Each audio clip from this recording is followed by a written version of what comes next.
Salam Kicau Mania Nusantara. Salam seduluran. Teman-teman semua, kali ini kita ngobrol-ngobrol masalah terkait burung kicau mania, burung kicau yang namanya murai batu. Memang burung murai batu ini semakin naik ya penggemarnya ya, pendatang-pendatang baru semua ya lebih cenderung biara ke murai batu. Memang sangat asik. Kalau menurut saya murai batu sangat asik. Kenapa? Di samping dia punya fisiknya itu sangat bagus ya, ekornya semuanya lah. Kalau menurut saya bagus lah. Dan dia punya lagu ya, variasinya bahkan kita bisa masterkan kepada burung-burung lain. Nah di situ tantangannya, challengingnya untuk para kicau mania. Nah di kali ini saya akan bicara untuk masalah murai batu mulai dari trotolan, gitu ya. Karena trotolan ini kan memang sangat bagus ya untuk kita rawat ya, apalagi kita dapat dari terah-terah yang bagus. Nah dari sinilah kita harus berhati-hati teman-teman. Kenapa? Ya walaupun kita beli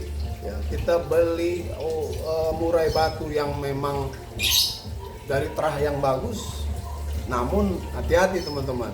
Kalau perawatan kita asal-asalan ya, artinya tuh kita semaunya aja ya, dengan penjemuran yang sangat kuat, seperti burung-burung biasa ya, burung-burung yang sudah dewasa.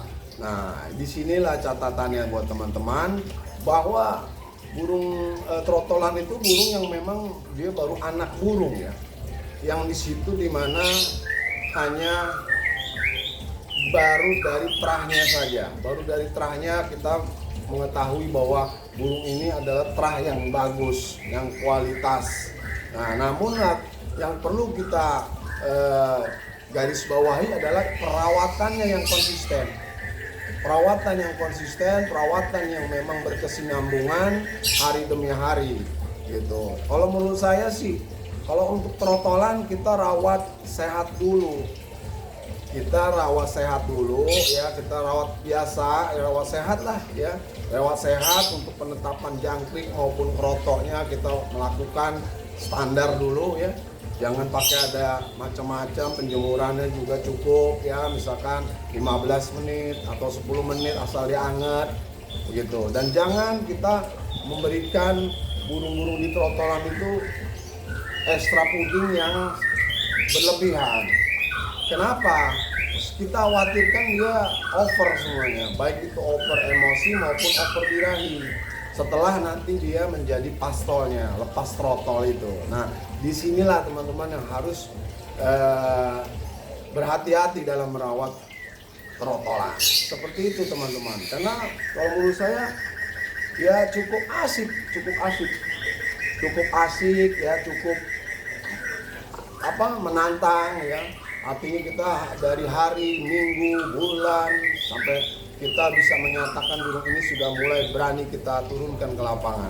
Nah itu kan si pemilik, si perawat yang mengetahui burung ini sudah kondisi atau belum ya. Nah disitulah makanya saya katakan sekali lagi teman-teman ya, hati-hati dalam merawat burung trotolan.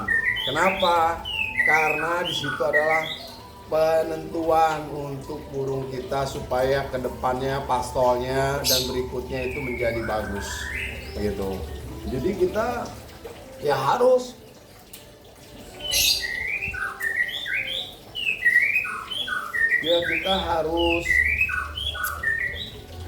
mau konsisten dalam merawat ya, kita mau disiplin dalam merawat. Itu yang pertama ya. Itu faktor yang pertama, konsisten dan disiplin dalam perawatan dan pemberian EF. Ya, karena disitulah penentuannya. Baru yang kedua nanti mulai masuk kita mungkin berikan penjemurannya, ya, penjemuran yang cukup. Artinya tidak berlebihan, tidak juga kurang. Karena apa? Burung juga butuh panas. Manusia juga sama, butuh panas. Nah, disitulah kita faktor kedua dalam penjemurannya kita harus cukupi, ya. Nah, faktor yang ketiga dari cara memberikan makannya. Jangan sampai burung kita memberikan umpan atau empannya, ya, yang namanya pur, ya, itu sudah berhari-hari. Bahkan kita jemur kena panas, kena air mungkin kecepretan. Nah, khawatir, ya, di dalam pur tersebut sudah ada bakteri karena sudah berubah karena faktor dari udara, faktor dari panas, faktor dari kecepretan air. Nah, ini harus waspada teman-teman. Faktor yang ketiga itu pemberian purnya. Kalau saya mungkin ya bisa kasih untuk per 2 hari, 3 hari gitu ya, pemberian purnya agar supaya terjaga, ya, original daripada pur tersebut. Nah, ini faktor, ya.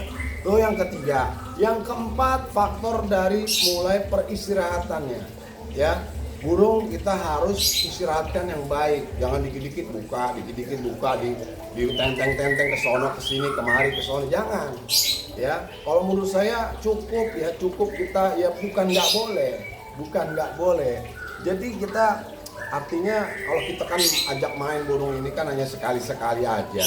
Tapi kalau sering kita bawa ke sini, bawa ke sana, ya kan, nah ini khawatir mentalnya terganggu. Itu faktor yang keempat.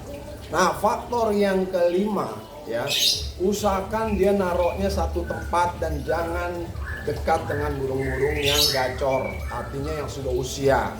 Ya, walaupun memang kalau sudah dibiasakan dia tidak masalah, saya khawatir nanti dia punya mental akan terganggu. Itu yang faktor yang terakhir, yang kelima. Ya, perhatikan teman-teman, dari faktor 1, faktor 2 sampai dengan faktor yang kelima. Makanya tonton video ini sampai selesai, ya. Ini saya akan berikan yang terbaik untuk perawatan trotolan. Saya yakin kalau kita konsisten, disiplin, kemudian kita memberikan efek tidak berlebihan, penjemuran yang bagus, ya, tidak kita dikit-dikit buka, ya, bawa ajak main-main kemana-mana, ya, terus naruhnya juga satu tempat dulu untuk pembentukan mental maupun powernya dia, ya, karena burung ini kan burung fighter itu yang menguasai wilayah.